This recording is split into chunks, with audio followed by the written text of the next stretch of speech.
Hello, everybody. I won't even say welcome from any specific platform today because I know people are watching us from all over. So we're streaming currently on Millennials Are Killing Capitalism, The East is a Podcast, Black Liberation Media, I Mix What I Like. Renee from Saturdays with Renee is here as well. Psychic Militancy and The Resistance is Fertile. And The East is a Podcast. Sina Rahmani is going to be joining us momentarily. He is in transit. Um, but, I just want to thank everybody for showing up for this. Obviously, thank all of our guests and everybody kind of come together for this effort. And thank all the people who are watching on, whatever platform that you are. I do want to just shout out all the folks who, are streaming this and just suggest that if you are not subscribed to any of them, that you add them to your media diet. I think that it's an excellent selection of groups. And also, I do want to specifically shout out Nora Barrows-Friedman from the Electronic Intifada. We didn't go through the effort of getting an official EI endorsement, but so there, but Nora is an esteemed guest this evening as well, and it's always great to be with her as well. And then Louis Allday also, who I wanted to, I asked him if he wanted to put logos up, but declined. But shout out to Ebb Books and Liberated Texts for all of their work. And so it's really a great group of folks that we've compiled. And we're here for, I think, kind of a difficult discussion, in some ways, because Refaat Alareer is obviously, world renowned at this point. He has become, I think, in many ways, a voice, and, his words are synonymous in many ways with Palestinian resistance in Gaza. And, we have some guests here that can definitely speak to that. But people know, I mean, the poems and his literature has circulated really broadly. There are Refaat Alareer, libraries that have been set up at student intifadas. And, so obviously the importance of him as a public intellectual and as an educator and a teacher is, and as an author and a poet, right? We don't really need to explain that, I don't think, to most of the people who would show up today. But, there are still family members of his who are surviving the genocide in Gaza. And, I think it's really important that they be supported, and their support should be, in some ways, I think, related to, how many times we're sharing his words and how many times we're, invoking his name. And, I think to do anything less is a bit of a betrayal of, what he has meant to the people of Gaza and the Palestinian people more broadly, not just in Gaza or Palestine, but also globally, right?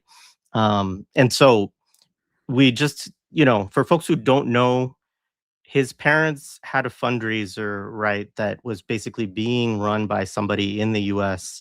That person, I don't know all of the details of why or what happened within their personal circumstances, but basically they misappropriated funds from that fundraiser. And so the family is out to, I believe, around $20,000 of funds that were misappropriated. People are working with that individual to get back as much of that money as they can, but I think so far it's only about $1,000 that have been recovered. And so, we're here. There's a new link, right, that is in the show description. I'll pull it up on the screen in a minute as well. That is a chuffed campaign that's run by a very, an individual who's known to several of us, who's a very reputable person who's been doing fundraising for people in Gaza for the last couple of years. And it is going that she has already made the first transfer to Refaat's parents, right, from this fundraiser. And that's been confirmed and everything. So we want to give people, obviously, first and foremost, the opportunity to give to that. I'll put it in the chat as well. All of our sponsors will make sure, if it's not on their page, to add it as well to the show description. But that's kind of the main reason to come together, right? Is to ask people to actually really support them. But we also have a incredible group of people, and so it'll be a good opportunity to share some memories of Rifat, some reflections on him and his work, and we will probably, because of all of the conditions within the world, whether that be in Gaza right now or the West Bank or in Venezuela, or Sudan or the Congo. I'm sure we will find other things that we will also discuss this evening with this great group of folks. But mainly we did this because we want to make sure that we help make this right for Rifat's family, and so that's where we'll start. So I'm gonna pull up first Nora Barrows-Friedman from Electronic Intifada because of all of us, she had, I'm quite sure, the closest relationship with Rifat. Obviously, had a number of opportunities to interview him over the years and feature his work on Electronic Intifada. And definitely, I think for many of us, those, final few interviews with him after the genocide started in, post October 7th, 2023, are kind of seared in our consciousness, in our memories of him. And so, Nora, I just wanted to give you a chance to say some words and reflections and kind of start us off. Oh, thank you, Jay. And it's so good to see all my comrades here.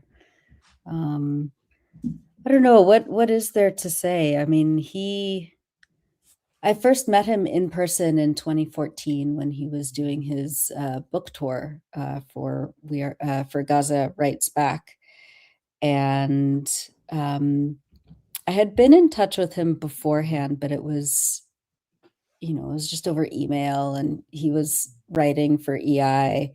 And after that tour, I feel like our our friendship got closer, and over the subsequent assaults on Gaza and these different periods of resistance.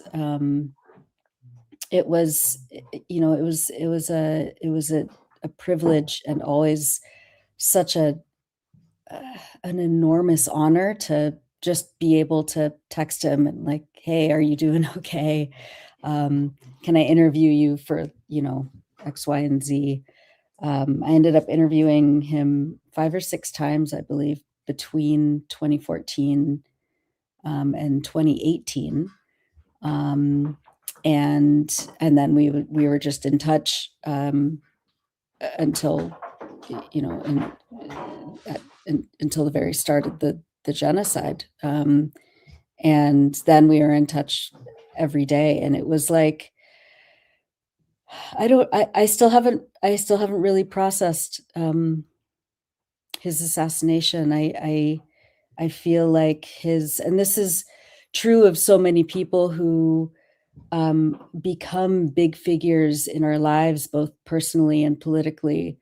Like there he continues to leave such a mark, and to be such a figure in terms of articulating the violence that Palestinians have been enduring for 100 years. He was not just this incredible speaker and writer, and scholar, poet, but he was also a dad and a brother, and he was someone who was incredibly funny and incredibly vulnerable. And I remember, in some of the last few days before he was killed, we were texting, and he, in all the years that I know him, I will always know him. He was always like, I would interview him when he was at the Gaza March of Return, the Great March of Return in 2018. And he was like, he was like, when he talked about seeing the crowds of people, thousands and thousands and thousands of families, and medics and colleagues of his from the university and people that he knew from the neighborhood. He was, he was so filled with so much pride and joy and defiance, and the way he talked about his community, his people, where he came from, the neighborhood, Shujaiya, which is in eastern Gaza City, and how it was like this kind of iconic place where the lions of Palestine were born and were cultivated and were supported. He had this like just very beaming, pride. And in the last few days before he was assassinated, we were texting back and forth, and I felt this, like he was still obviously incredibly proud of everything and everyone in Gaza. But there was this feeling of dread and of shock that the world, like really the world was just going to let this happen. And this was in the first 2-3 months of the genocide. We're in month number 27, 28, something like this. There was a shift in his tone, and I still feel so rattled by that. Like he knew, he could see, he had been through so many assaults in his short, way too short life. And he feared for his children and his family and his students and people who knew him. And I miss him. I feel like, and this is something that Ali expressed to him in day 2 of the genocide, when he was first on the Electronic Intifada live stream on October 9th, 2023. There's this collective and overwhelming feeling of shame that this happened to our comrades and our friends, and we couldn't stop it. And I remember the emotional state that Ali was in, and how we all felt exactly that. And I remember Refaat, encouraging us, those of us who were 10,000 miles away, like that this wasn't our failure, that this was the failure of the West, that this was not a failure, it was the intention of the West and its mission to destroy Palestine. And I live with this very heavy feeling of that shame still. No matter how much, Rafat tried to reassure us, when we should have been the ones reassuring him, of course. There is this sense of shame that will not go away and that should not go away. And I know Lara will have so much to say about continuing to feel these things, because it reaffirms our own humanity. And I think that, every time, I'll just end it here, every time someone else, every time, every day, when people are killed in Gaza, we're day 823, 24 into it. There's a part of me that, like, I'm not religious person at all, but I have this vision, and I've had it every day since Refaat was taken from us, that he's, wherever he is, he's like welcoming the kids and the parents and brothers and the guy in the neighborhood, Abu Obeida, he's Yahya Sinwar, like he's there, and they're together somehow. And that, I don't know, I feel like his legacy is so it's so immortal. It's so immortal. And being able to keep supporting his work and his family through this absolute hell of a Holocaust and a genocide in Gaza is the least we can do. I'm really grateful to be with you all here today, and for you, Jade and Sina, to be putting this together. Well, thank you so much, Nora, for that. Before I go to the next person, that was great. But I do want to pull up the fundraiser so people can also see it on your screen. It should now be in the show description of, wherever you are streaming from. But this is the name of the campaign too, if you're looking for it on chuffed.org, financial aid for Refaat Alareer's family. So this is what we're asking folks to give to today.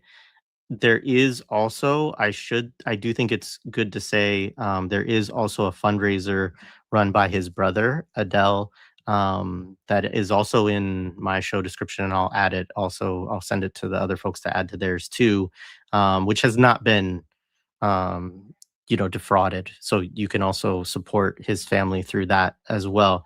But his parents are the ones who have, right? And so that's part of why we're doing this in particular, is to try to help them raise back what they had already raised and can't access now. So Sina, do you have any opening thoughts you want to throw out there? Oh, you're muted.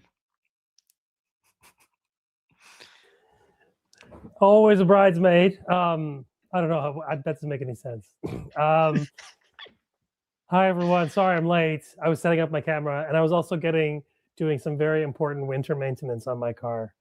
I can't stress this enough, people. Get your car undercoated. It's important. You save a lot of money in the long term, saves your frame. Just think about it, okay? Undercoating. What was I talking about? Okay, no, we're here for something serious. No, thanks for doing this, Jay. Jay and I, obviously, he probably told you the story.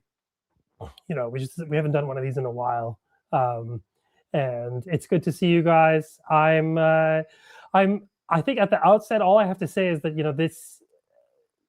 it's crazy to me that we've reached this weird point where these things that we got used to as kids, I don't remember, maybe you guys remember, maybe we brought this up before, but remember those ads for all those Christian charities, like World Vision and stuff?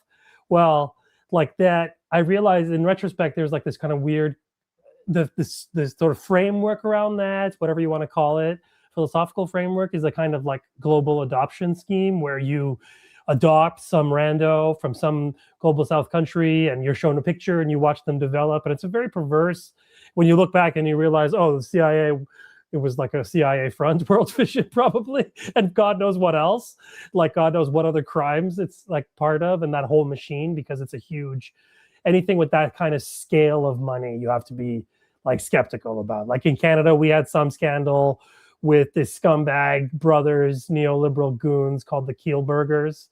If they hear me doing this, they'll probably sue me for saying their names even. So I'll just leave you with that information. They're just complete scumbags. And of course, it's always done under these auspices of global giving. And the reason why I'm saying this is that where in reality is that where in things that the ruling class, that's where the ruling class wants you to give your money, right? They want you to do that. They want you to sponsor a child or whatever. And those schemes are obviously deeply loaded, and they feed upon this obviously Western savior complex.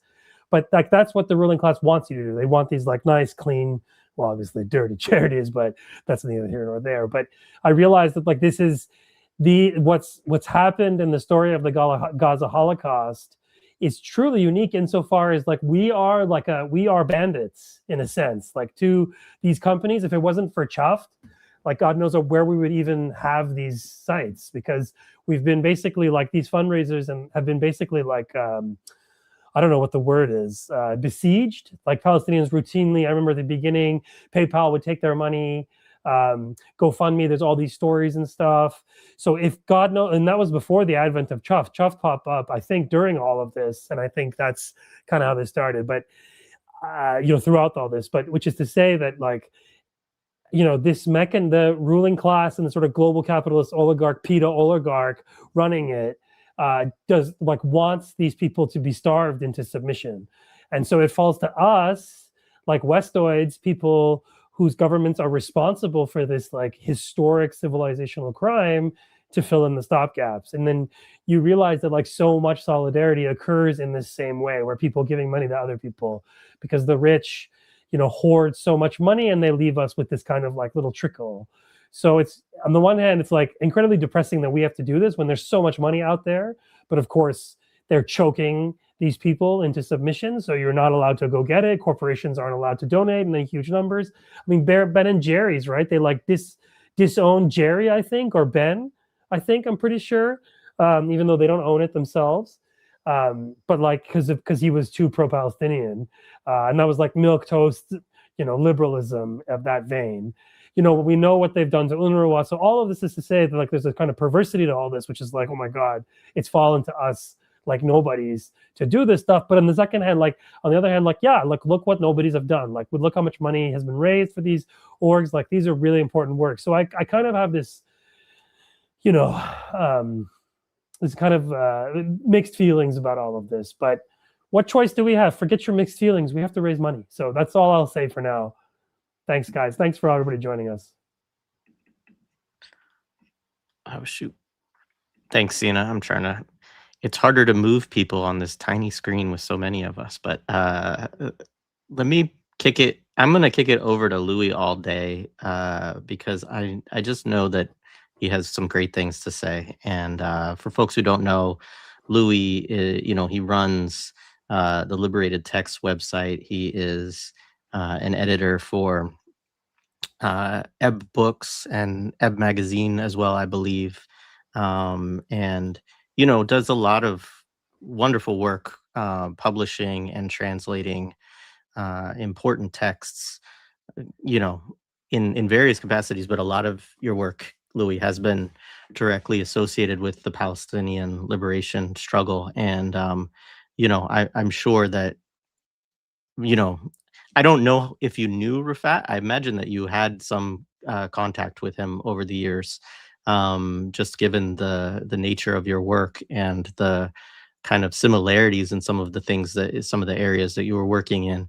But I know that you have offered before, even on our live stream when we talked about Wasim Saeed's new book, some reflections upon the role of literature in resistance, and Refaat's belief in that, as well as his at times fear that it is not as adequate as he hoped that it would be, right? And so yeah, I would love to just hear whatever that you have to offer. Just really appreciate you joining us for this today. Thank you very much, Jay. Yeah, reiterate what Nora said. Thank you, you and Sina, very much for putting this together, and to everyone else for joining. I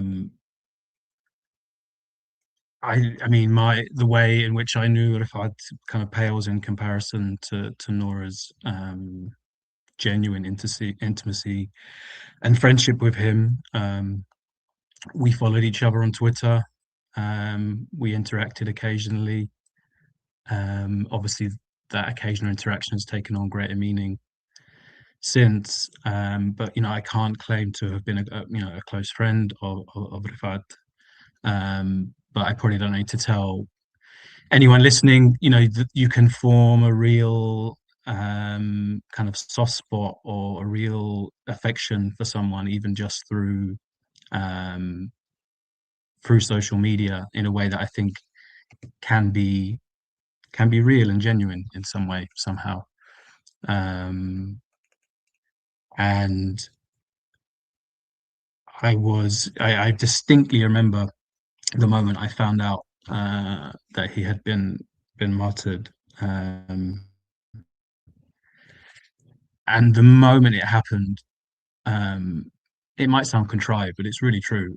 Literally, the moment it happened, or within seconds of it, I thought of Ghassan Kalfani.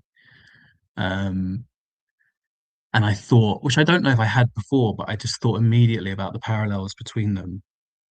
And I thought about the words that Ghassan Kanafani had said about death, um, just weeks before he was assassinated himself.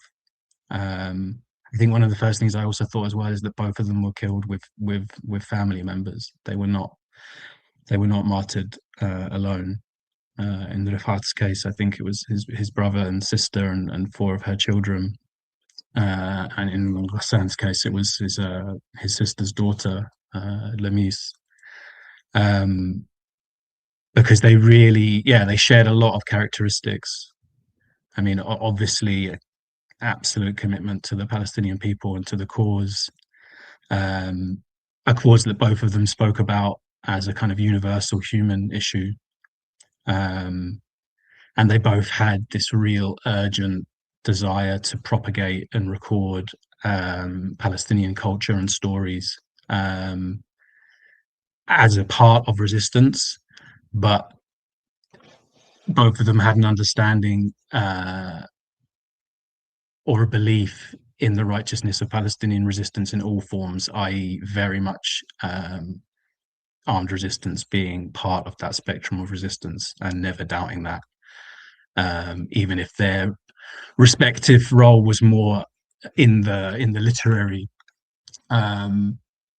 they both had a very kind of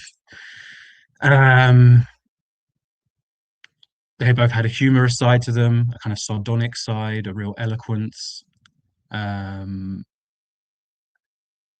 obviously that, in combination with their commitment to the cause, and in both cases as well, that their ability to express themselves in English, is exactly why they were a threat to the Zionist settler colonial project, because obviously neither of them was involved in fighting directly militarily, but they still constituted such a threat that they were assassinated deliberately, as in, I mean, targeted.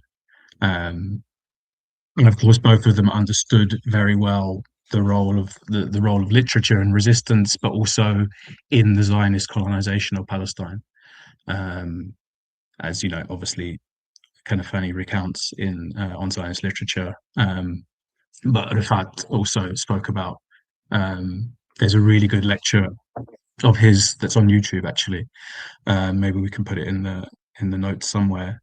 And one of the things I really like about that lecture is he talks about how even people that are engaged in, for broadly speaking, kind of cultural or literary resistance, even he speaks about, have moments where you question its worth or its utility, or he gives an example of, she only wrote a poem. Why did they arrest her? And so he acknowledges that there's an occasional contradiction sometimes, and it's like he uses that lecture or part of it as like a reminder that we shouldn't be doing that. We know how important and how central it is, and obviously his commitment to that has taken on profoundly more meaning since his martyrdom. Because I think maybe above all else, what connected Refaat and Ghassan in my mind is that in differing ways, but in very comparable ways, if they so desired, a very different, much safer, more comfortable existence was available to them both, one way or another. You know, Refaat was an academic. He specialized in English literature. He studied in Malaysia. As Nora mentioned, he visited the US. You know, he had international connections and no doubt international opportunities. But where did he dedicate himself and his life and his career and his efforts and his love? It was in Gaza. If his objective had been to secure a different life outside of Gaza for him, and probably not just him, you know, his family, it would have been possible, but he didn't do that. And I think, yeah, I think that's testament to his love for his people, which is, yeah, also reflected in Kanafani's position. You know, obviously he achieved perhaps more notoriety and fame after he was martyred, but by the 60s, you know, several years before he was killed, he was a very successful novelist. His wife Annie, still active, still alive, brilliant woman. She's Danish. There would have been a very obvious way to get out of being in a very vulnerable position as a stateless Palestinian in Lebanon. Similarly to Refaat, Ghassan never did that. You know, they were both faced with, I would imagine, you know, I don't know their internal predicaments, but they could have chosen a safer, more comfortable existence away from the real front line of struggle, and neither of them did that, and they paid the ultimate cost for that. And I, you know, I think the day after Refaat was killed, I wrote a piece which is more or less about what I'm talking about now, comparing the two. And another thing that came to my mind when I was thinking about the comparisons between them and that choice that they both made, it's reminiscent of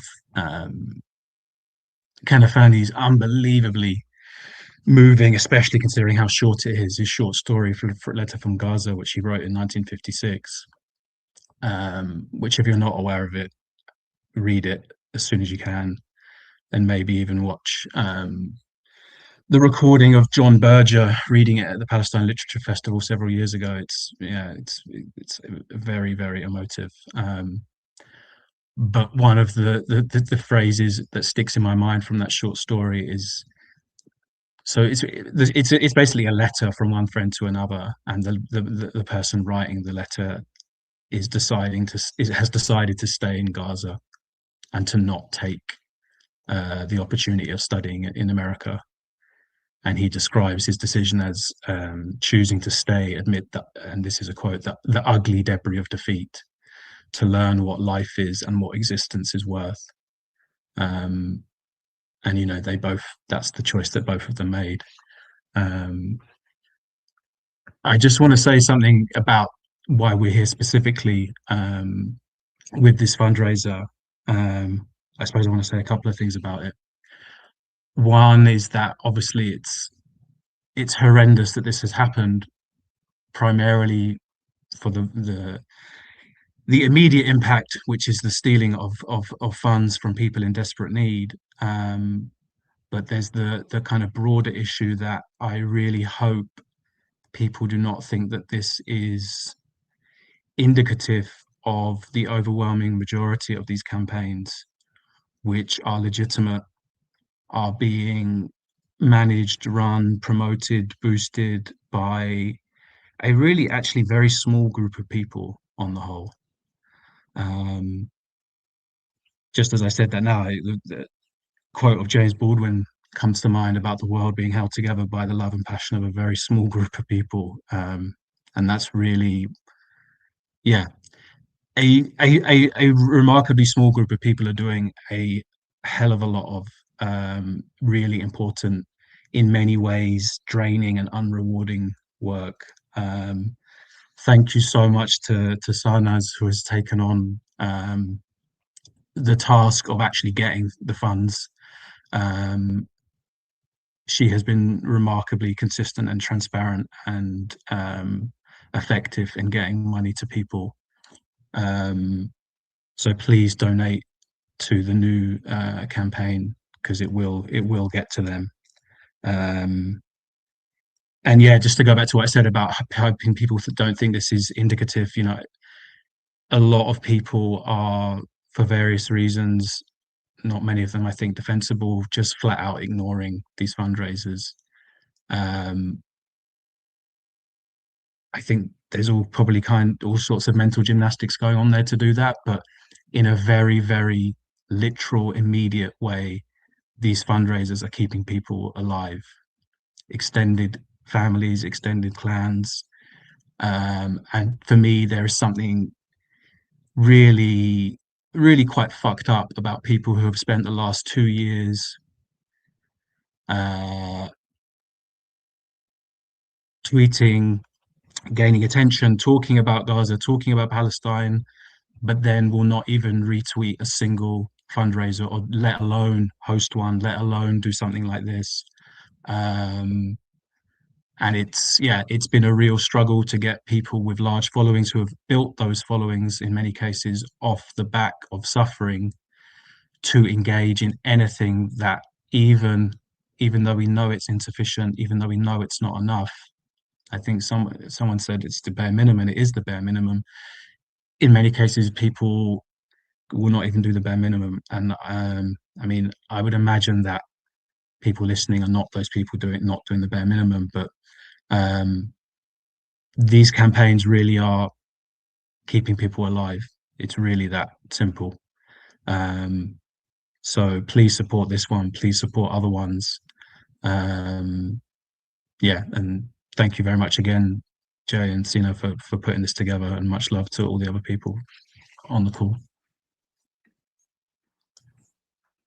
Thank you so much, Louis. Beautiful reflections, and I agree with everything that you said. And, you know, also just appreciate how much time that I know you have put into, you know, supporting and boosting fundraisers over the last couple of years. It's, you know, it's wonderful work, but it is also, you know, time consuming and, you know, thankless in a lot of ways. And I do think that, I mean, I agree with you in terms of it's the least that we can do, but you certainly, I think, set a great example for all of us in terms of, you know, doing that work as you manage all the other things that you do. Um, just remind folks again, the Chuffed link is in the show description. We've already raised $1,300, which is wonderful. I think everybody, you know, or almost all of us have given, and we will continue to do ourselves on the panel as well.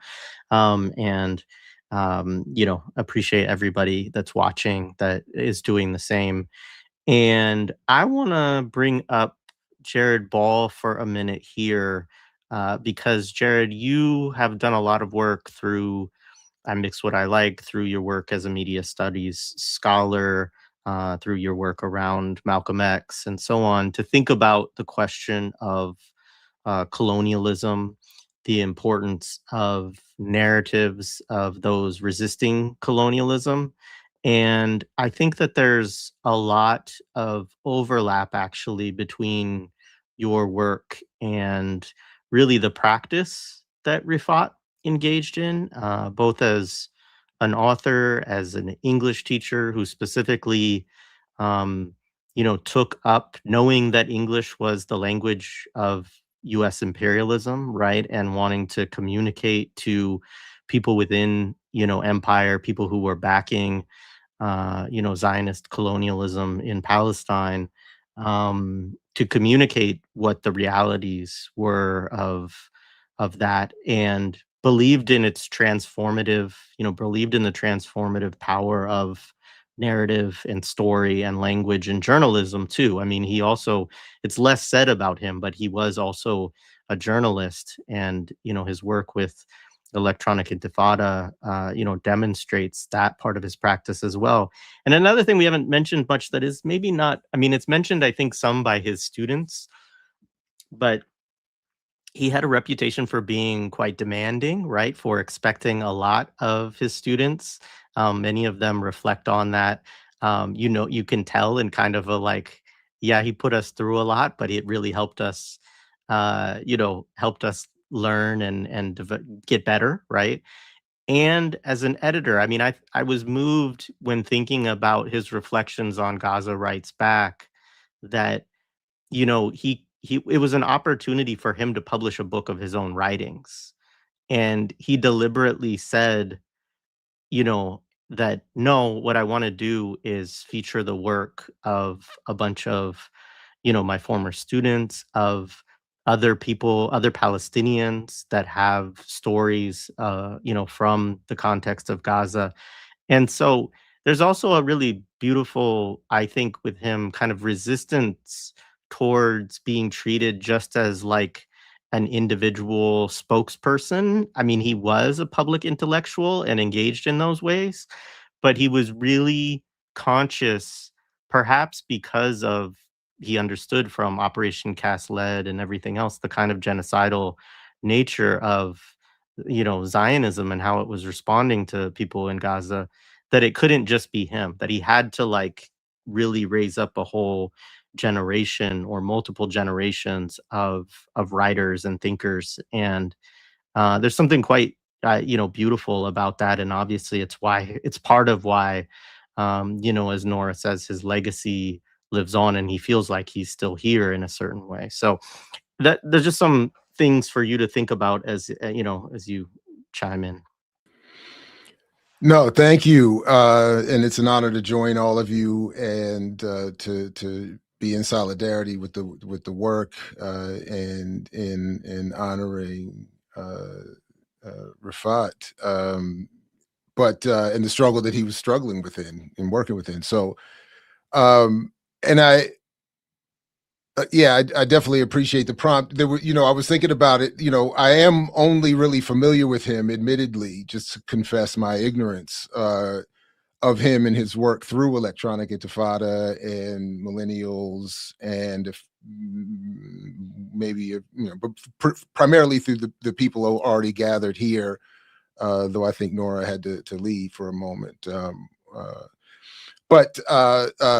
And it was an honor to be able to so it's an honor to be able to come and show some support and solidarity. And as you were just talking there, and I was thinking about, focusing on the parallels would be weird and inappropriate. But one thing I will say, given what you just said, with that where we definitely, I definitely don't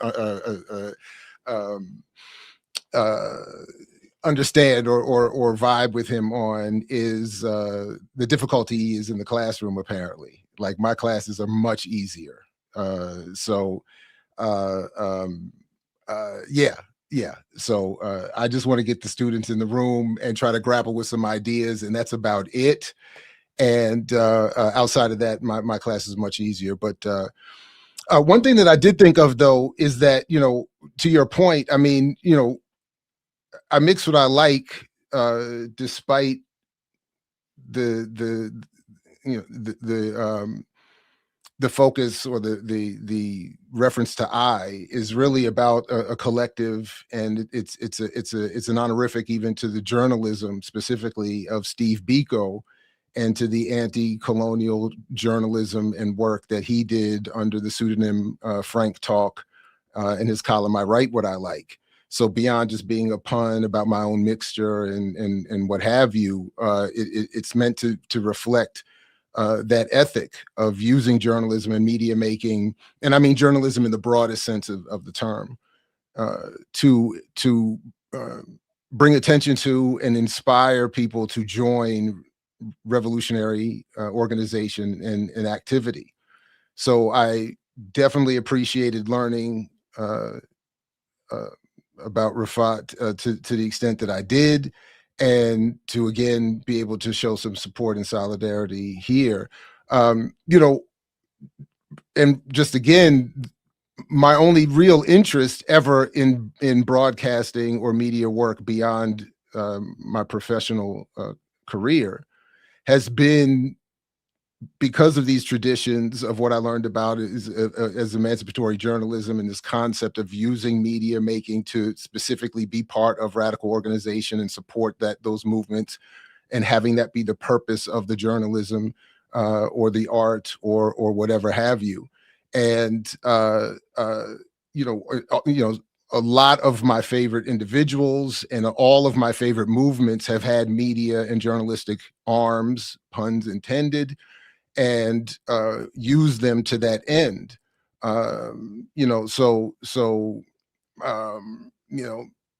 George Jackson obviously had, I referred to George Jackson's triumvirate of the need for an underground army, which, that's beyond what we're talking about here. But but he also talked about the purpose of having an alternative political party, but having a journalistic arm that was meant to help popularize the idea of revolution. So for me, these have always been guiding principles of the work.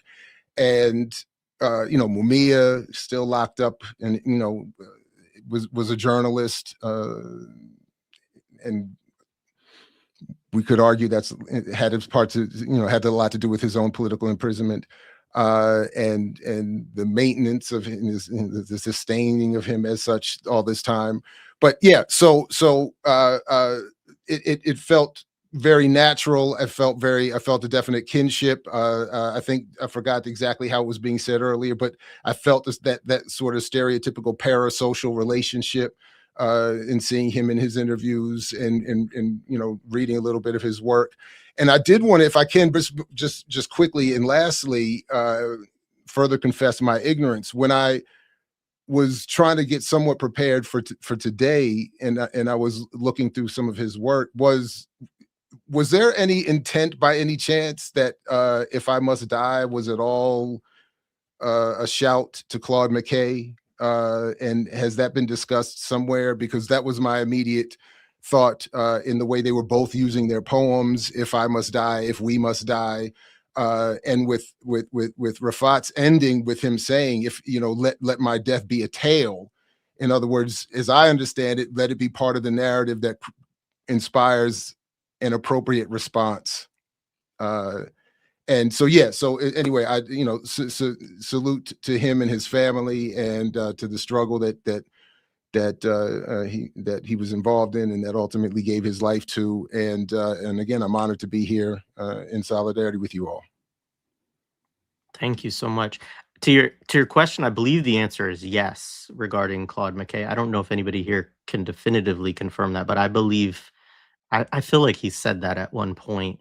I think the illusion is too close for there not to have been some relationship, but I do believe, and of course that poem, if I'm trying to remember the context in which I'm thinking of, but Claude McKay's poem was used as like almost a chant during certain struggles. I think during perhaps phases of the civil rights, movement and things like that. So yeah. Lara and Benji, I'm gonna kick it to Lara first, but I would love for both of you, because you're both really engaged around these questions of psychology and, shout out to your new podcast, Lara, Psychic Militancy. But also, shout out to Resistance is Fertile.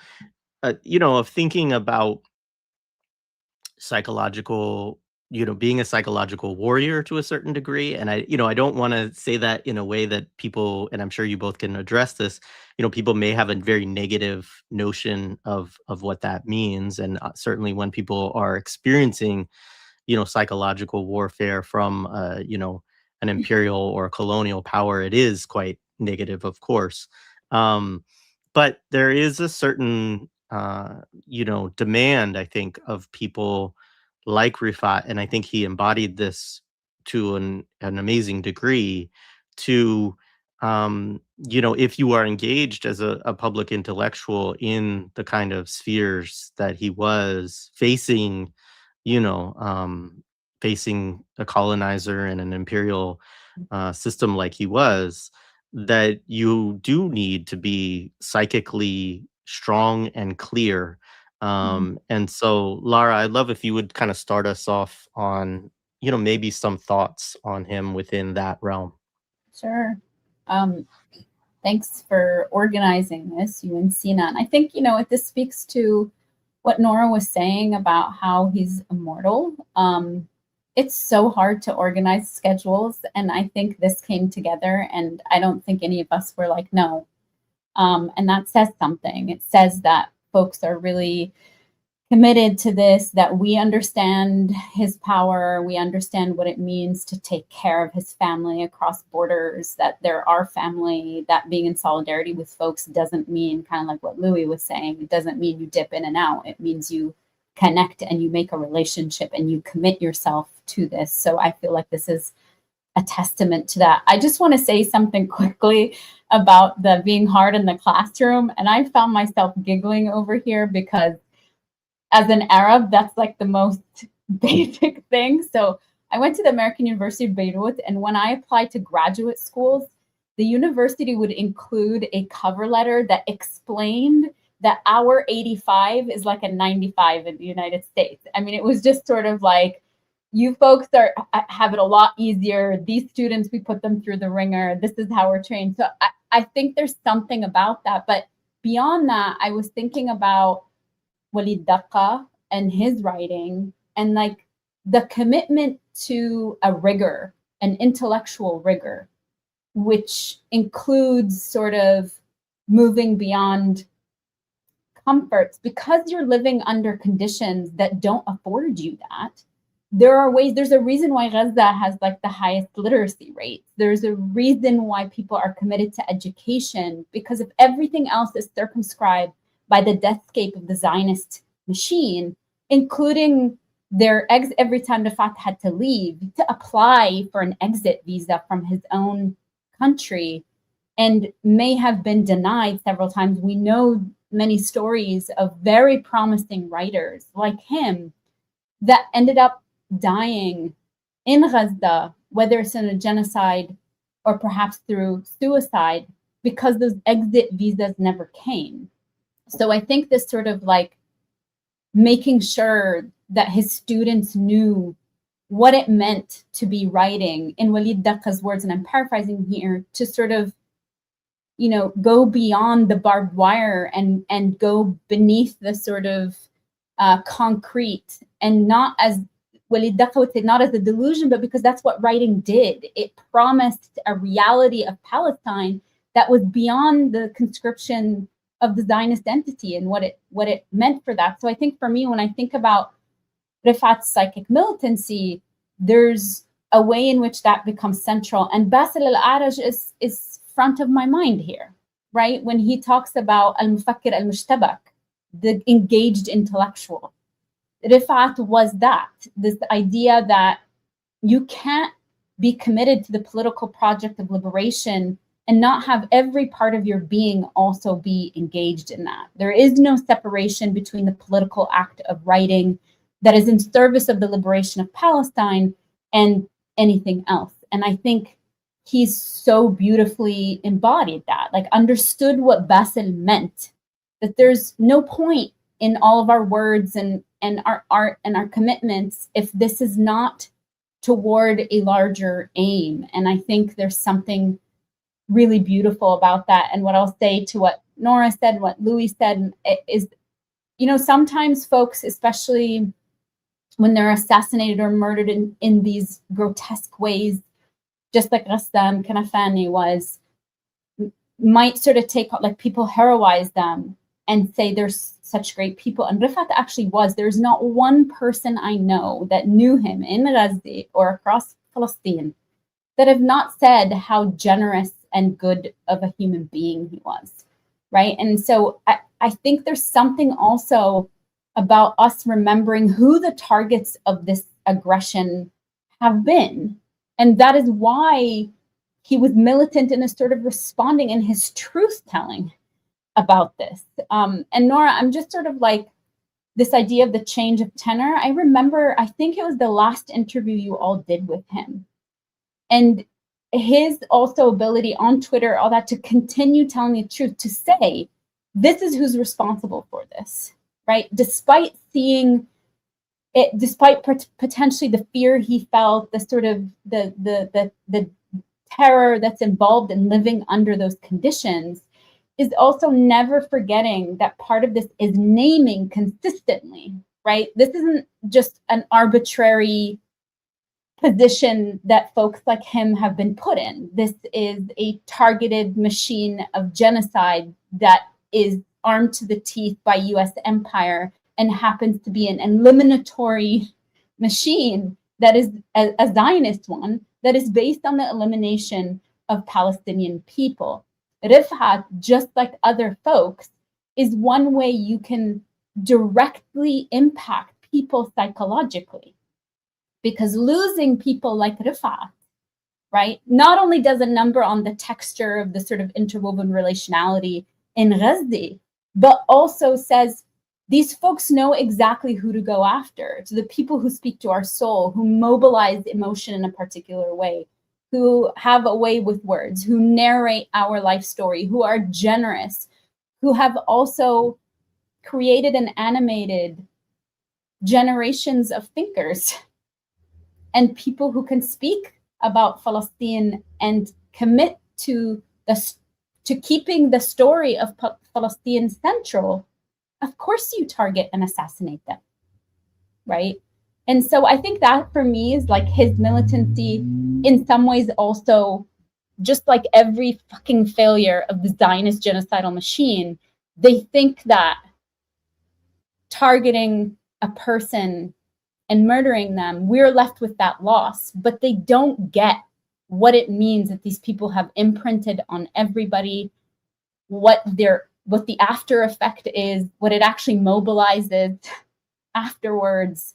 And that's the searing part, right? I think, Nora, you were just like, to keep feeling this. I've been thinking so much lately about being seared and staying seared. And what does that mean to carry that with us? I think his, if I must die, in many ways also is a commitment or an articulation. In my mind, it's a love letter also to like a truth telling about what risk is involved. And I think, Louis, you mentioned this, like he and Ghassan both could have lived a life that mitigated some of that risk, but the commitment to a liberatory struggle is one in which somebody can contend with the necessary risk. This is the engaged intellectual that doesn't just intellectualize things, but understands death is always imminent when we fight liberation struggles. As much as life, as you're producing life, as you're writing, as you're animating life, you're also recognizing that death might be part of that. And this is what I mean about the searing of it. Like, for us to hold that is also us to commit to a truth telling of the mechanics of the world of violence, but not stop there in despair. I don't think that was the point, right? Like you said, Jared, where he ended up was sort of like, let this do what it's supposed to do. And I think the continued mobilization past that, and if that can happen because we are seared by him, because we are seared by his words, because we can never, nor should we, forget that this genocide has happened and who did the genociding, that's part of how we continue that forward, rather than sort of run away from that, right? And I think for me, this is what I'm holding, and there are contradictions to that, and it might feel like shit to feel like, oh, I'm being seared, and I'm going to sit in that.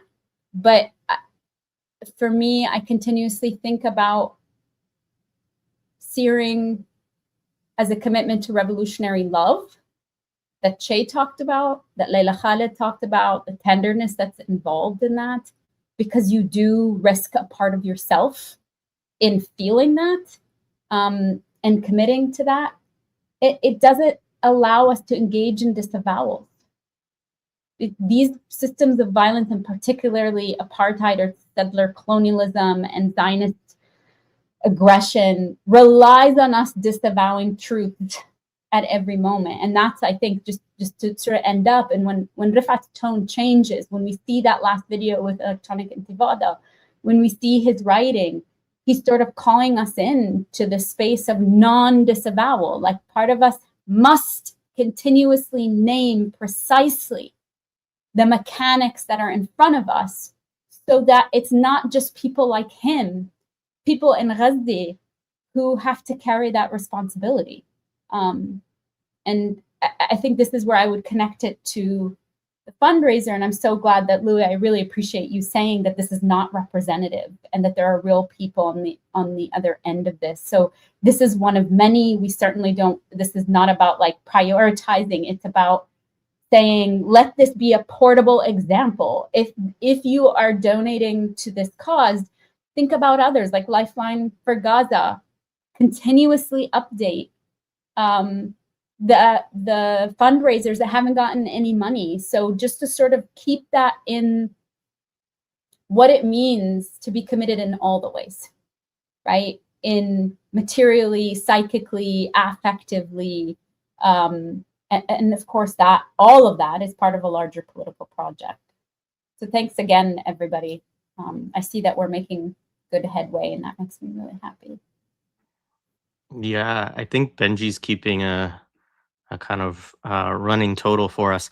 I'm actually going to kick it to Renee, because I know, Renee, you have somewhere that you need to be at 6:30, and then we'll come back to Benji. But before I do that, I do want to say some folks have asked, and so we want to help out with this, that they've subscribed to Psychic Militancy, but is Resistance is Fertile channel back up? And I just want to make sure people know that no, Benji and Resistance is Fertile are still banned from YouTube, but they have not stopped their work, and you can still follow it, and I suggest you do.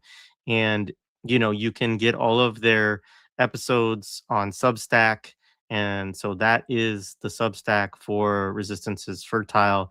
Benji can, when he comes back up in a minute, can also, let you know other ways. But I think that's the best way for you to follow all of the work that they do now. And I think that is also really important, right? Because these platforms are going to try to, demonetize, to kick us off, to give us strikes, to repress some of the things that we have to say when we're telling the truth all of the time.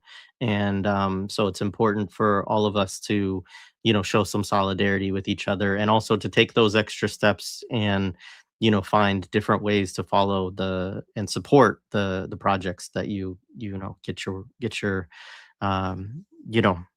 this media work that we're all engaged in from. And so, yeah, I just wanted to say that. But again, Renee, I want to give you a chance to jump in here.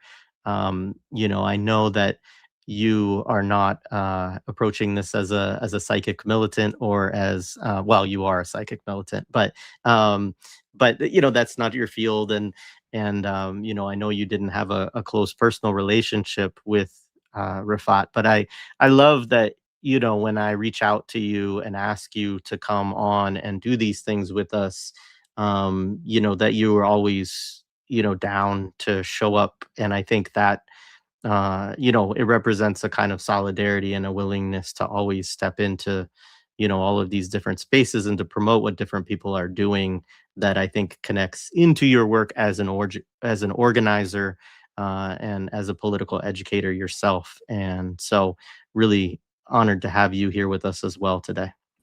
Thank you. So I always feel like woefully like unprepared whenever Jared's like, come do this thing. And I'm like, well, of course, like if it's going to support a family or a cause, or, show solidarity in any way, I'm always going to say yes, as long as the dog's not barking and the 15-year-old doesn't need a ride somewhere. And so, but as always, like JW gives me like partial information. He didn't forewarn me that Nora was going to be on. So I had to like take a moment to like be giddy and to be goofy. But, these moments of, this has been like these past few years have been really, really like hard, right? So for folks who don't know me and who don't listen to me carry on Saturdays, my uncle was killed by the police when I was 6 years old. And it's had a long-standing effect on my family that I actually was unaware of, because I did not know the full story until I was an adult, until after George Floyd was killed, and then I found out. And so for me, all of these situations of oppression and imperialism and capitalism, all these things like hit in a way that I never fully know like how to manage, like helping people, right? Like, how do you get somebody to understand what the real core of the problem is, right? And so, you know, as part of the work, I ended up making that map of the cop cities that went kind of nuts, that was totally unexpected, because I was doing it really just so there was a visual to understand like how over policed we are in this nation, right? And so I'm grateful to you, Jared, for inviting me, because it's, you know, these spaces are not spaces where I ever expect myself to be. And I have so much respect for everyone that's on the screen. And, but I think the thing that I can do best is be the person who shows everyone else that you can be in solidarity in any way that you can possibly be in solidarity, right? Like, I don't have, due to some reasons that I at some point hope that I can go public with, I don't have a job right now. And so being able to like financially give all over the place is just not doable, right? And so, you know, I try my best to support in small ways where I can. But for me, a lot of this is really finding ways to stand in solidarity, to stand on truth, right? To never be the person who backs down, to never be the person who's afraid to say like, this is fucked up, right? So like Lara, part of the reason that she and I vibe so well is because the big joke is like my sweatshirt that I'm always wearing everywhere that looks really pretty and very colorful, but says Israel's a settler colony. So it takes a minute for people to like understand what I'm wearing when I'm food shopping, right? Like, and I wear it walking the dog, and I wear it to Whole Foods, and I wear it to like wherever, because I just don't care if people are offended by the reality of that situation. So I don't, when I wear my keffiyeh everywhere, because I now have like 3 of them, and just like, you know, like I don't care if people are like, why are you wearing, like, I don't care about offending people anymore. I care about knowing that my small bit of effort to physically, visibly, vocally, in any way that I possibly can, show solidarity to other people who are also oppressed, and to make it clear that all of our paths are linked because we're all being oppressed by the same fucking people, right? Like, that's what I care about. And so, you know, despite me not knowing Refaat, and I also only really am aware of his story because of Electronic Intifada. That's where I, you know, my heart breaks in any situation where I know that people have felt the pain that my family has felt, because we're living in a place where, for whatever reason, the powers that be, those with the control, those with the money, all seem to think like it's okay for them to determine who's human and who's not human, for them to determine whose humanity is worth keeping and whose can be thrown away. And I can't participate in that shit anymore. Like, I can't, you know, even in losing my job, every now and again, like, I worry about the money, but then at the same time, I'm like, I can fucking sleep. Like, I'm not part of this, like I'm not a cog in this wheel of bullshit where like I have to like pretend, right, in any way, shape, or form that I don't know what I know. Because once you learn some shit, you can't unlearn it. Like, period. So I'll end with like encouraging people, read some shit, right? Go watch some shit, go listen to some shit. I had to pause Lara's new show so I could make sure I was on time for this. I'm about to go in a little while and get on my planning call to make sure I don't fuck up my presentation on imperialism tomorrow night. So, all these things, they're all connected, and it is imperative that anybody who hears this, sees this, watches it later, whatever, understand that your struggle is my struggle. My struggle is your struggle. My struggle is Nora's struggle. My struggle is Benji's. Like, all of our struggles are fucking connected in ways that we are never going to disconnect them. And it is imperative that we all listen, we learn, we read, and most of all, that we don't stop fighting, right? Like, it's hard to be brave, but fuck, man. If we could all be brave, maybe some of this shit would stop. And I'll end there.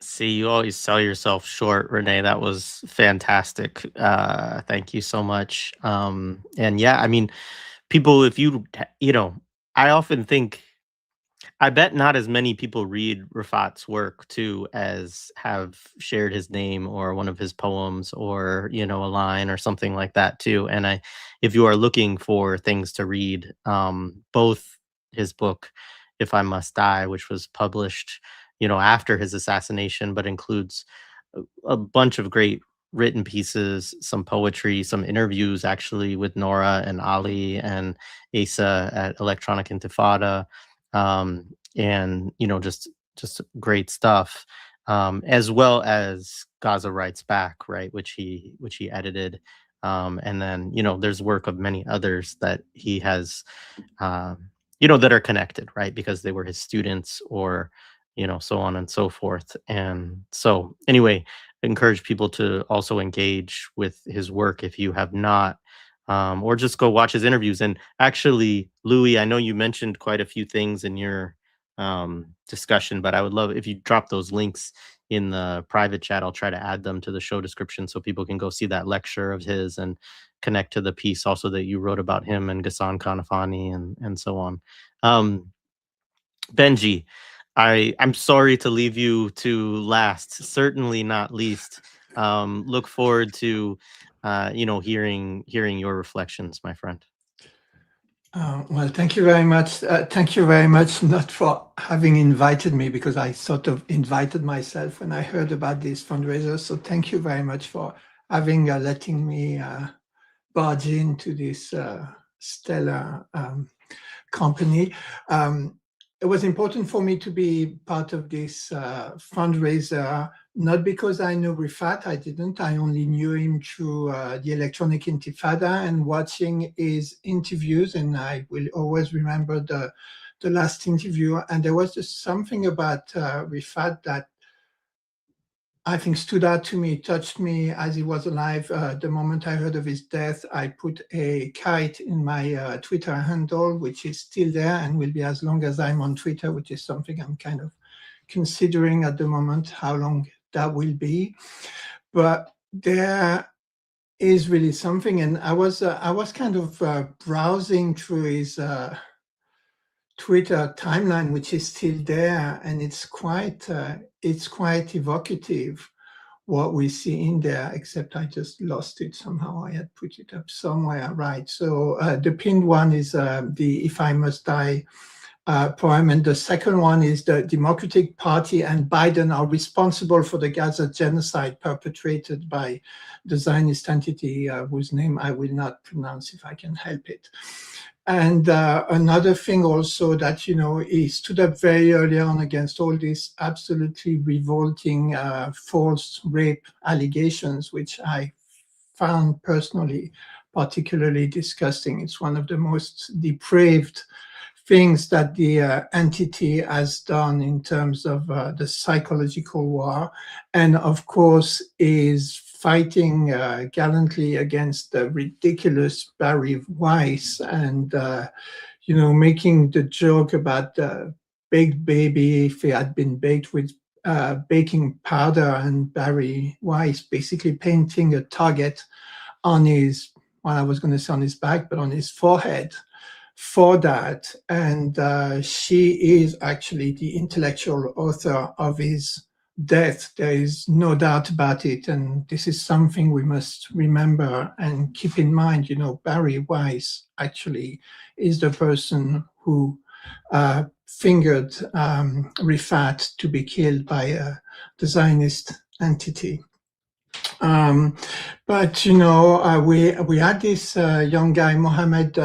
People who watch Resistance is Fertile, I've seen some of his reports from Gaza, and he was a student also at Refaat's University, and he shared a story with me of how he had actually joined Refaat's class in poetry, although he hates poetry. And I have to confess that I also find poetry extremely boring to read, and that's one of my limitations. But he had joined the class just to be with this extraordinary teacher.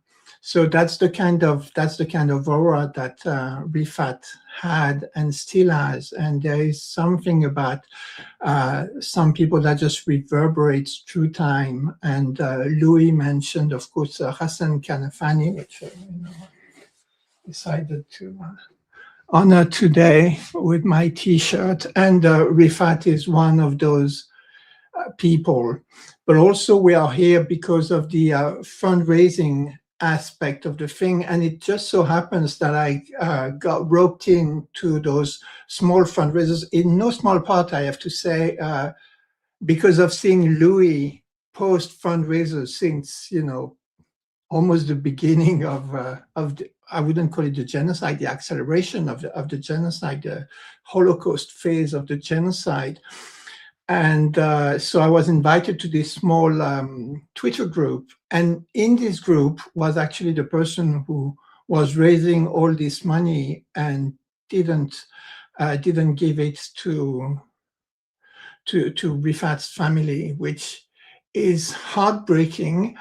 But I think also says something about, colonization, about exploitation, about how it's okay for us. And, I think the tragedy is the guy who did it isn't like a professional scammer. He probably thought it was going to help and then got roped, I don't exactly know what happened, but I think it's really a symptom of this Western colonizer mind. And Louis, you pointed out to this other phenomenon that has really gotten to me, that people have made a name for themselves. They've made followings for themselves. Some people are even selling effing workshops, to learn about Palestine, as if you could, for free, learn everything that, you could ever dream of learning, and sometimes regretting to have learned. I've learned more about Palestine. I've been following Palestine since 1981, and I've learned more about it in the past 2 years than I ever thought I could learn, and I've only scratched the surface. All this, of course, without paying any stupid workshop person to do it. But just making a name for yourself on the back of it. And when we started Resistance is Fertile, which we did start, deliberately to look and arm people against the psychological war dimension of what is going on, because in case you don't know, there's a psychological war going on. It's going on all the time, and you've been roped in it. You have no choice in it. And your mind, what you think, your mood is actually the target. And there are two things you can do, basically. You can either do things that nourish the spirit of resistance, or things that deplete it. Or on the other side, you can also do things that inflate the ego of the colonizers, or do things that deflate their narcissism and their ego. And it doesn't matter whether you agree with it, whether you signed up to it. This is what happens. And when Tufan al-Aqsa, this amazing operation for the ages, I think probably one of the most amazing guerrilla actions in the history of anti-colonial struggles so far happened, I just knew I was going to speak up. And I don't care if I speak up to people, but not just speak up, do something that makes a material difference. And I believe very strongly that what makes a material difference is, on the one hand, nourish the spirit of resistance in each and every one of us. And that spirit of resistance lives in the heart of every single human being when we realize that, in contrast, in opposition to what we've been taught, that there are people who are more human than others or less human than others, that they are, I don't know what, races, religions, whatever you call it, that are more than and others less than, is that this is actual complete bullshit. When you look into the eye of another human being, you can recognize common humanity. You don't grant it, you don't prove it, you don't discuss it. You either recognize it or you don't. And if you recognize it, then you reach the point, you become one of the free people of the world, as Abu Ubaidah so eloquently called all of us. And there's a free person of the world in the heart of each and every one of us. And it is our job to nourish that person. And as a psychologist, I work to help people decolonize from the false selves that their history has built for them, so that they can self-determine who they are, of course, within the constraints of this imperialist death machine, and take their history with them and be whoever they want to be. And that right is for everybody. So we can do that. And we have to be very careful when we're on social networks and stuff. Everything we put out is ammunition in that psychological war. So I believe we need to think, okay, does that nourish the resistance or does that deplete it? And another thing we can do for all of us Westerners who materially benefit from that, accumulation by waste, by destruction, by structural or even active genocide and Holocaust, is by giving money to the victims of the system, and in particular in Gaza, because, if we support the population, then we allow the resistance to be like a fish in the water. We need to put nutrients in that water, and it doesn't matter how much we put. Like there was someone in the chat of Resistance is Fertile and Substack today telling how they contributed 800 British pounds lately to Gaza, and another one saying, oh, this is putting me to shame. No, it's not putting you to shame. Every penny, every pound you send is your way of nourishing the resistance. And someone in Gaza seeing $1 on their fundraiser knows that $1 is what you could give. It's not an insult. They know exactly what it means. And you're keeping the resistance alive in that particular way. So I think, I'm particularly happy to be part of this, because that's the one thing we can do. And every time we contribute, we are part of that thing. So like when people subscribe and give money to Resistance is Fertile, because I have a day job, I'm a psychologist in, occupied Turtle Island, I make a comfortable living. I add 50% to what they give, and I send it to the Gaza fundraisers. It's not much, I wish, maybe I want to do more. One day our friend Justin Porter said, give until it hurts. And I think Justin is onto something, we must aim to give until it hurts, because that's the material thing we can do. And also another reason why I'm really happy to be here, and not just so that we can, we Westerners caused that swindle in a way, it's the way we carry on in the world that allowed this person to raise money for Refaat's family and then scam them.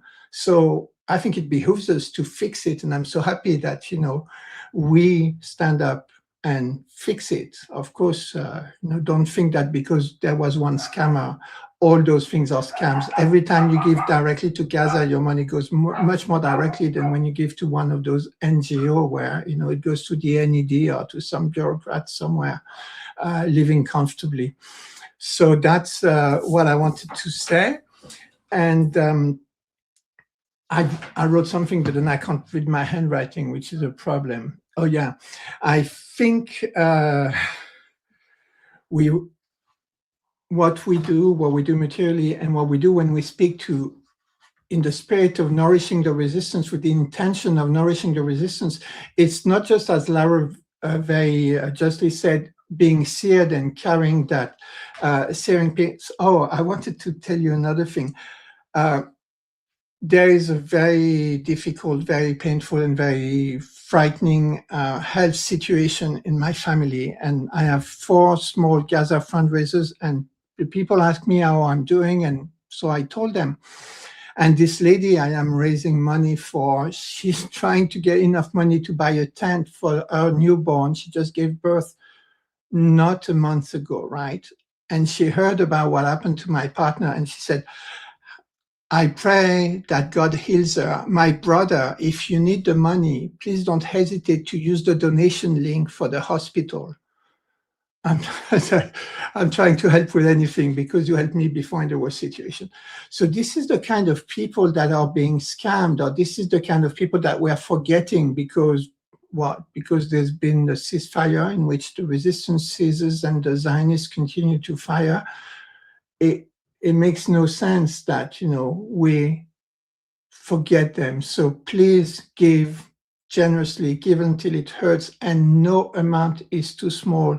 No word is too small. No kefir wearing at the mall is too small. Every little bit of this adds up to nourish the spirit of resistance in each and every one of us, and brings the death of this empire one day closer. And Nora, you had this beautiful formula where you say, what keeps me going is every morning I wake up and I know we are one day closer to the end of this genocidal entity, by which I don't just mean the Zionist entity, by the way. I mean this effing settler colonial death machine that's been ravaging the planet for the past 500 years. And thank you for having me.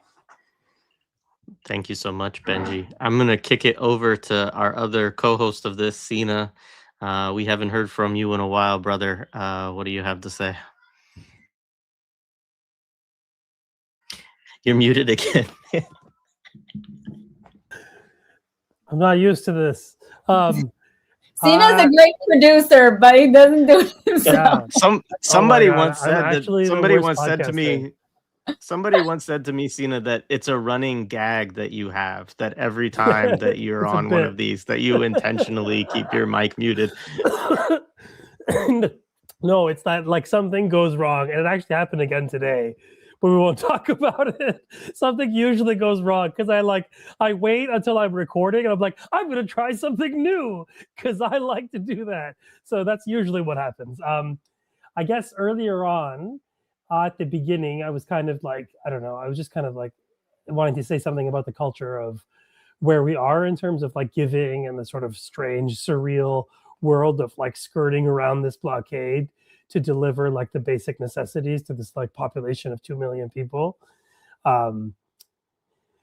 So it was just kind of like the absurdities of that, but I was thinking more in terms of, listening to this and thinking back. Obviously, I didn't know Refaat. He followed me on Twitter, my greatest accomplishment in life, possibly one of like top 5. He followed me, and I sent him a comment once. I sent him like we had like a brief exchange. But I just think about the fact that like, we have so many intellectuals in this culture, in this Angloid culture, and 99.999% of them are like aren't worth like the very, I don't know, plastic on the keyboards they use to like update a metaphor. It's a completely useless, feckless class of people. The few who stood up against this monstrous moment in our human species. They get squished like a bug in an insane McCarthyist, I mean, that's what, yeah, it's so, and and it happened at the beginning. Nobody got, in a normal world, Refaat would be mourned by like Penn and all the big lib orgs, but like, where are they? Like, what is this? What happened to, like, speak truth to power? It turns out all that was horseshit. They didn't mean it. They were like, unless Israel does it, then don't say anything. Like, oh, look who it is. Look who it is. Oh my God. And say hi. Who is it? Hi. Special Hi. guest. Oh my God. He's the real guest host. The star. Oh, young cherub. So yeah, like we live in this absurd space, right? Where the very thing that got him murdered out in the open, which was standing up to the Zionists and like breaking their narrative and questioning them. If we lived in a normal sphere, he would be celebrated, his life would be remarked upon, but we don't. We live in this absurd, psycho-Zionist, genocidal, extremely frightened, invisible gag order running, so like it's up to us weirdos, freaks, to remember to cite his legacy, to build his legacy, to work around it. And just the fact that like one Refaat equals like 10,000 humanities professors. The MLA couldn't even do a boycott. It couldn't even censure Israel without taking it down. Now the members voted for it, but the freaking authoritarian regime, MLA is Modern Languages Society, like Modern Languages Association. It's a completely irrelevant, useless org. Anyone who's listening to this who's in it, pull your money out. It's completely useless.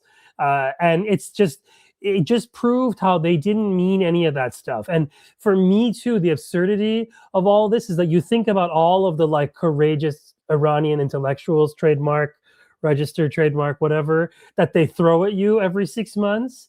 And I know this from like life in Toronto, because Toronto is like a big destination for these obnoxious libs. They all get like jobs. Nobody ever cares about them ever again because they already serve their function.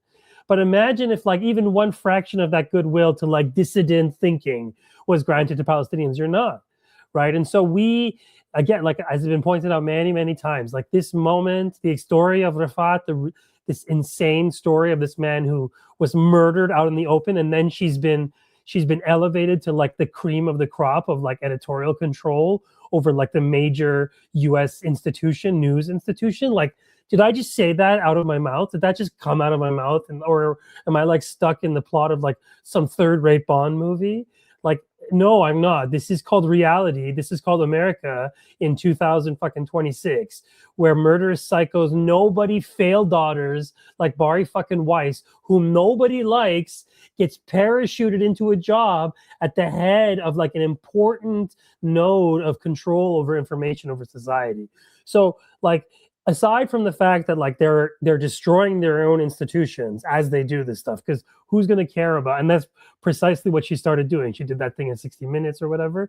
But it's also about destroying any intellectuals, any journalists, any figures who challenge it, who question it.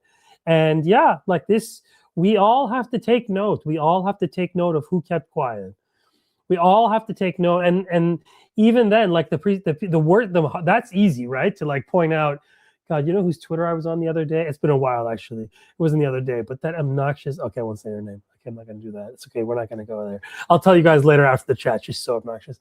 But it's just like this whole machinery of lib concern that gets marshaled into existence the moment an enemy country gets, there's anxiety over it. And of course, they're running this op again in Iran, where you're supposed to be concerned for some abstract protesters, and Zionists, bloodthirsty Zionists who have been genociding their way for the last freaking 2 years, cheering it along, are like, oh my God, here's this random fictional Iranian who died, a martyr to the truth. And it's like, do you think we buy this? Like how? And then you realize, they never meant it. That was true. But it was never intended to land, that it's part of some absurd freaking vaudeville theater that we're all stuck watching, that we're not allowed to boo, because if you do, you'll get shot by the freaking Einsatzgruppen for Israel advocacy.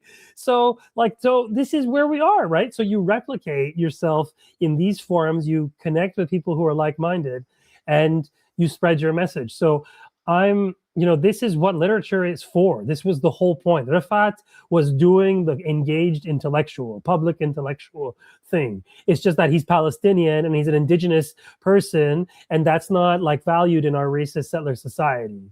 So yeah, that's basically it. And so one thing that I will reiterate is that the way to break the blockade is that this isn't an actual gag order, right? You can still speak.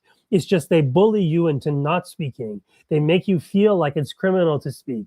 So just don't feel criminal, right? They're the criminals. They are the criminals. And if they call you a criminal, you call them back a criminal. And if they fire you, who fucking cares? Because if you were in a position where you had to sacrifice your political and ethics and moral ethics for some paycheck, then yeah, then clearly your job isn't worth it, and you can find another one and you'll live and you'll be fine. But yeah, as Renee said, you won't be able to keep your conscience if you do keep it. And quite frankly, like a lot of people I know, from grad school, they've kept quiet in all this, and they made their careers talking about radical queer Palestinian film directors, and yet when this moment came up, is that you realize that there are these professional bounds in everything that we do, and I'm like Westoid life. That the bounds of respectability are like some cricket boundary, right? That's not actually there, but everybody knows where it is, right? That you don't actually see it, but it's incredibly visible. So that for me is this insane spectacle, part of the spectacle here. And yeah, every now and then they try to pretend they care about Iran after threatening to nuke it. And that even makes me go crazier. But yeah, that's something that's been bugging me. I do want to thank all of you for everything. I haven't really contributed much. I've been fussing in the back here, but this has been a really good conversation, and I've been in my own chat managing it, and we should do these more often. Absolutely. It's been great. Thank you for the Sina rant that everybody was waiting for, Sina. It's not one of these until we get one of those. I know we're kind of going to wind down here in a few. I will replug once again the kind of reason that we are all here, which is to support this fundraiser for Refaat Alareer's family. I don't know exactly. I think we're over 3,000 raised now. Is that right, Benji? Yeah. So that's wonderful. And I would just encourage anybody who has not given or feels that they can give a little more, or to Benji's comment by way of Johnston, it doesn't hurt yet, then maybe, give a little bit more. But yeah, I mean, it's been wonderful to be in community again with all of you tonight for this discussion. It's sad that it was that we're here under these circumstances trying to kind of right a wrong. But again, that's that we can do these things, right? And I think that's it's meaningful, and I appreciate all of you and your platforms, you making the time and sharing this conversation with folks. And again, this is not to pat ourselves on the back. I actually would love to see, and we talked about this, more groups doing stuff like this, more podcasts, more folks, as Benji was saying, who have, built a following, or who do, work around these kind of struggles and these, what become, tragedies in a lot of ways, but, ones that are man-made, right? Made by imperialism, that folks show up in different ways. And, so again, we should say to other podcasters and stuff, we're happy to have you join us or to take up your own efforts on that. Yes, it's wonderful that we're at 3,000. Thank you very much. Shay, play the air horn sound effect. We need it. Do I have that? Let me see. Oh my God. You spent every day on here at StreamYard. You don't play the air horn? Where is that on here? Let me see. Oh my God, you're fired. I know I'm a boomer when it comes to this thing. Do, do, do, do.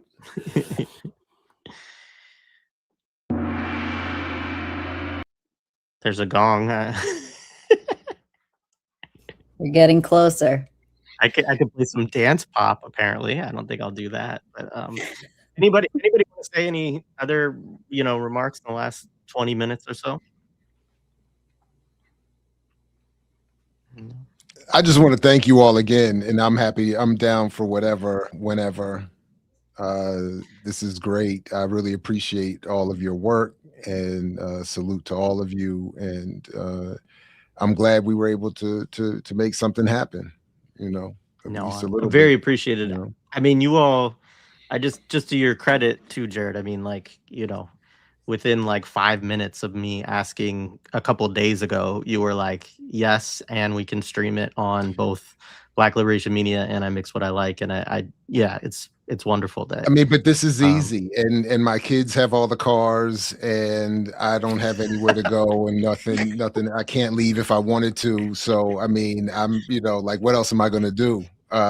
So no, but no, of course, any honestly, any time for whatever. This is great, and I agree. We should, and I'd like to see others, to the extent I don't know they're happening, do this kind of work. And again, I just want to reiterate how much I appreciate what I've learned from everybody on the screen over the years. I am woefully ignorant to many of the issues and details of this particular wing of that global genocidal project that Benji, you were talking about a minute ago. So yeah, and it's again, this is the easy work. I think it's what we all did all of this to be able to do in the first place. So right on. Yeah, if I may make another comment, I think one thing is really important, and you mentioned, Sina, the invisible cricket boundaries. And I think what's really interesting, and Renee kind of alluded to this, and I saw it in the chat also, is once you move past those boundaries, then you create space for other people. Like I'm absolutely, I started speaking up publicly, but I was kind of quiet in my professional life. Now I go everywhere with my kefir. I even wear it when I see clients, and if they don't like it, it's okay. They can go see another psychologist. And I talk to my colleagues about what I do. There are many they can see. Yeah, and yeah, right. And there is like, you're creating space and people are saying, yes, I agree, that's so good. And so there is no action that is too small. There is no word, there is no water cooler talk that is irrelevant. I think it's important. It's one way to nourish the spirit of resistance, that every little thing counts. You're not too small. Refaat said in his last interview, I believe it was, that if they did come for him, he would just take his exacto pen. No, exacto is what I would use. Exacto is what I would go and fetch, but the pen, expo marker, expo markers, right? Expo markers, and throw them at the Zionists. And I think there's something very important in that. Each and every one of us, we do what we do, and with what we do, where we do it, in the way we do it, we can make a difference. We can nourish that spirit of resistance both in us and in others. And when we give to those fundraisers, we connect with that. So I think that's why it's so important. We make a material difference, but we also make it with our words online, but with our words also IRL, as people terminally online tend to say. Can I just add just quickly after that? There's a reason why that expo marker is so important. And I think there's something about us gathering here as comrades that's part of that. It's about transforming material possibilities, right? That like the expo marker, like the spoon, becomes representative of a possibility for liberation that colonizers can't understand under conditions which they think they've created to shut down every potential possibility to dream of a life that's any different. Yes. Nora's, everybody look at Nora's tattoo, Nora's ink. You know, that's the point. And the reason why I'm connecting it here and why this is important is I think there are ways, I mean, some of us have met in person. Most of my comrades that I'm committed to the struggle with, I've not. Yeah. And I think we live in a world that might make us believe that struggle and organize has to be in person. Is that wonderful when I do get to see my comrades? Yes, it's fantastic and there's nothing like it. And also, there are modes of resistance and connection and life-making that defy those borders, just like an expo marker is a weapon against the aggressor. And this is not just a metaphor. It is about what does it mean for us to transform and disrupt all the ways Fanon used to call it, every mode of incarcerative thinking.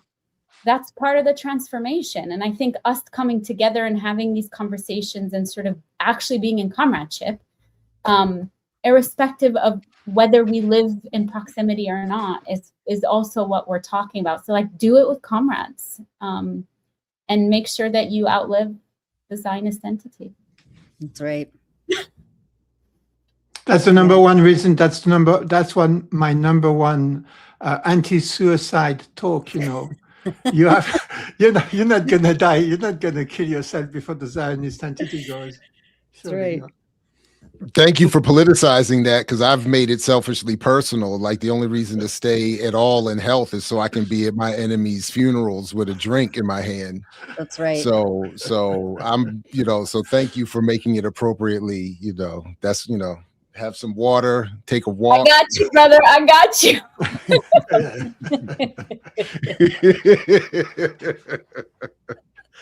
All right. But it is that connection. It is that, I think that, like, going into 2026 and already, 6 days in, we're seeing such horrific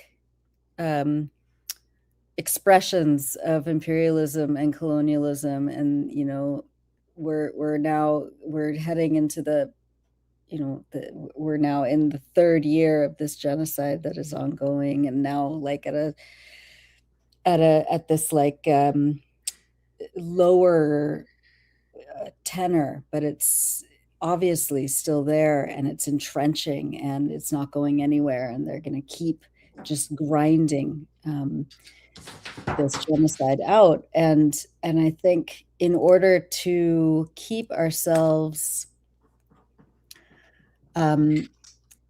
energized for the fight ahead, and there will be many fights,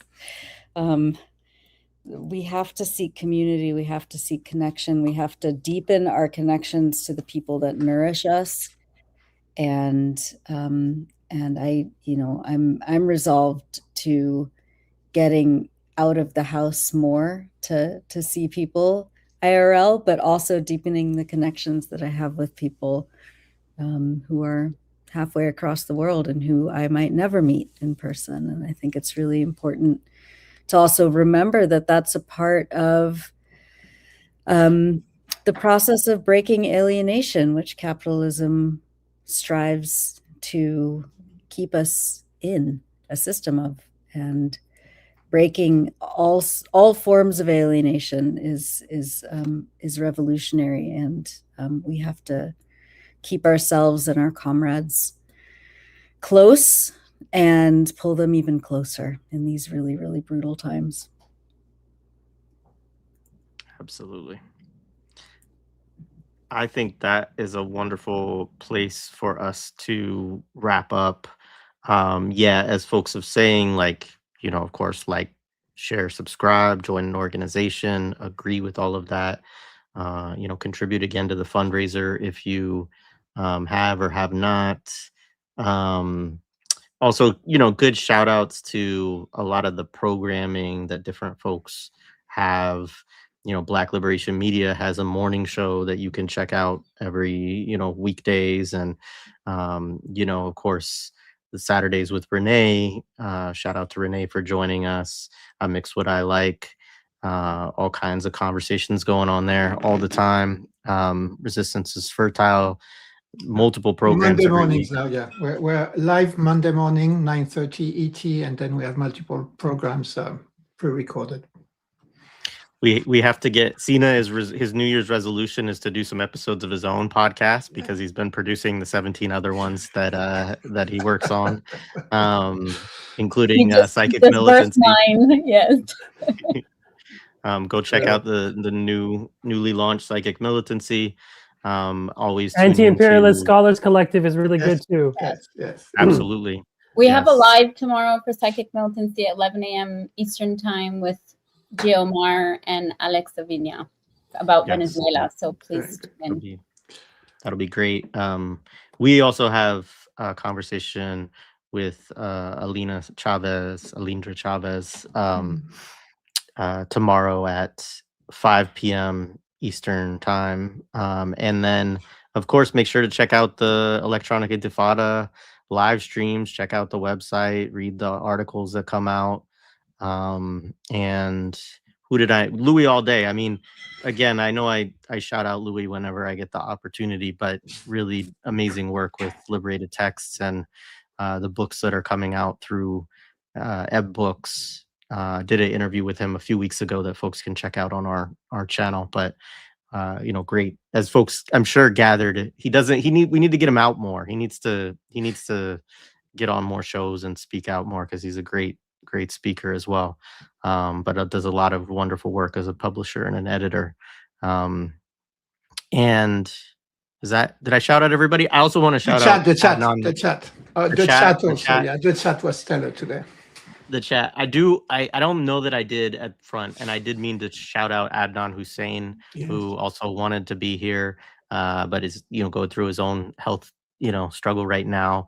Solidarity to him, and much appreciation for the work that he does on the Adnan Hussein show, Guerrilla History, and all of those good folks over in that orbit, and just a bunch of other folks, but much appreciation for everybody and the chat and all the people who donated today, where we got in over, let's see, well, I don't know exactly, but $3,200 at least. And so thank you for that. That's amazing and means a lot. So really glad that we were able to make that happen today.